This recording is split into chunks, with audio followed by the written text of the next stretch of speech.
എനിക്ക് വളരെ പ്രിയപ്പെട്ട ഒരു ദിവസം എന്നതിൻ്റെ അപ്പുറം ഇവിടെ വളരെ സന്തോഷം നൽകുന്ന ഒരു ദിവസം ആണ്.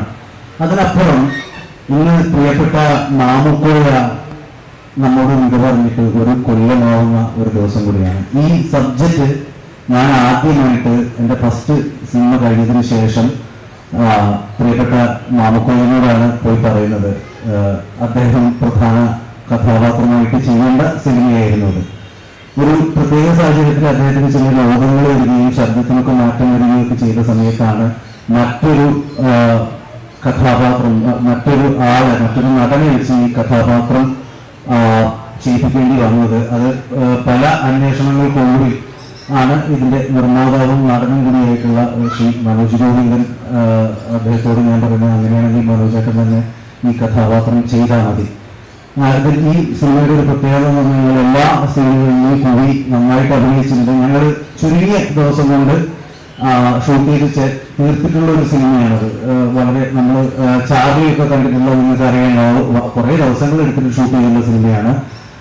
ഞങ്ങൾ ഒരു ഏകദേശം ഈ സിനിമ സ്ക്രിപ്റ്റ് എഴുതി കഴിഞ്ഞിട്ട് എനിക്ക് ഏകദേശം ഒരു 6 മാസം ട്രെയിനിങ് ഞാനും അജിത്തേട്ടനും പല രീതിയിൽ കമ്മ്യൂണിക്കേറ്റ് ചെയ്തിട്ടാണ് ഈ സിനിമയിലെ മൊത്തം സീനുകളിൽ കുവി എങ്ങനെ അഭിനയിച്ചില്ല. കാരണം വെച്ചാൽ നിങ്ങൾക്കറിയാം, കുവി ഇന്ത്യൻ പരിധി എന്ന് പറയുന്നത് സാധാരണ നമ്മളെ കൺട്രി ഡോഗ്സ്, സ്റ്റേ ഡോഗ്സ് എന്നൊക്കെ നമ്മൾ വിളിക്കുന്ന നാടൻ നായ വിഭാഗത്തിൽ പെട്ടിട്ടുള്ള ഒരു അവരുടെ അറ്റൻഷനൊക്കെ മറ്റ് ബ്രീഡുകളെ സംബന്ധിച്ചിടത്തോളം കുറച്ച് കുറവ് തന്നെയാണ്. പക്ഷെ കുവിയുടെ പ്രത്യേകത എന്ന് പറഞ്ഞു കഴിഞ്ഞാൽ കുവി ഒരിക്കലും ലൊക്കേഷനിൽ ഒരാളോട് പോലും അഗ്രസീവ് ആവോ, വേറെ ഏതെങ്കിലും എങ്കിലും ഒന്ന് അഗ്രസീവ് ആവോ, ഞങ്ങൾ പറയുന്ന കാര്യങ്ങൾ വളരെ പെർഫെക്റ്റ് ആയിട്ട് അഭിനയിക്കാൻ തന്നെ പറയാം. അതുകൊണ്ട് തന്നെ ഈ വരുന്ന മാസം, അതായത് മെയ് 29-ാം തീയതി നജസ് തിയേറ്ററുകളിലെത്തും. നജസ് ഇതിനോടകം തന്നെ ഒരുപാട് ദേശീയ അന്തർദേശീയ പുരസ്കാരങ്ങൾ നേടിയിട്ടുണ്ട്. ചിലിയിൽ നടന്ന അന്താരാഷ്ട്ര ഫിലിം ഫെസ്റ്റിവലിൽ മികച്ച നടൻ, മികച്ച സംവിധായകൻ, മികച്ച സിനിമാറ്റോഗ്രാഫി, മികച്ച സ്ക്രിപ്റ്റ്, മികച്ച ബാക്ക്ഗ്രൗണ്ട് സ്കോർ തുടങ്ങിയ സംഭവങ്ങൾ. അതേപോലെ തന്നെ ഷിംല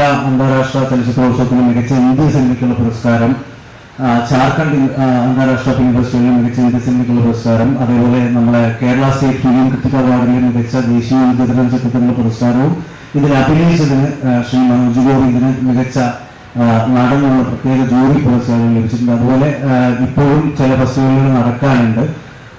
തീർച്ചയായിട്ടും നിങ്ങൾക്ക് ഇത് വലിയ വലിയ സിനിമകളുടെ കൂട്ടത്തിൽ തികച്ചും എൻജോയ് ചെയ്യാൻ പറ്റുന്ന, ഒട്ടും ഇന്റലക്ച്വൽ ഈ പറയുന്ന സാധനങ്ങളൊന്നുമില്ലാത്ത സിനിമയാണ്. ഒരു അവാർഡ് സിനിമ കാറ്റഗറിയിൽ വരുന്ന ഒരു സിനിമയല്ല.